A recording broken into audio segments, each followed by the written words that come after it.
How do they measure the number of oxalates in a plant? Like we know, like you mentioned, rhubarb, I think it was rhubarb has 700 milligrams of oxalates per half cup. Crazy. How do we know that number? How do the biologists or the scientists, the botanists, how do they measure? How do we know the number? I'm curious.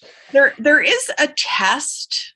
I think it's called Sigma that's used to figure out oxalate in a plant. And while I quote some numbers, we are not far enough along to know averages. Okay. So when you go to nutrition data online or places like this and you look up calories, they don't tell you from this much to this much is the calorie in your serving.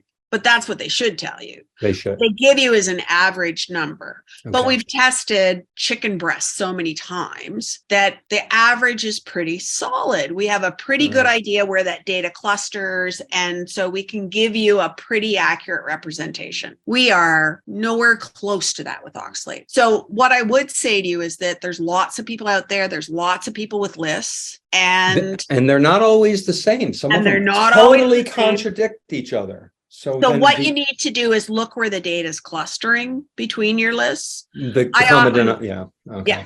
Yeah. So I often look at like an average, but if I get something that's a huge outlier, then I might incorporate that into my average just to allow for in case this huge outlier is not a mistake in testing or something else, right? But I'm hoping over time, the Triangle Oxalates group, of which I still volunteer at, is working towards trying to do multiple tests of foods and test them uncooked in their either fresh or dried form so that we start to understand what's the oxalate that's in there, how does cooking change it. So do they have it's a device or is it a chemical reaction that gives them a number? How do we arrive at the number? I don't understand enough about the details of how the testing works, but I do believe that what they're doing is a chemical reaction to get the number because they need to get total oxalate because we're not just reporting on soluble and we're not just reporting on insoluble. You really need to know that total number.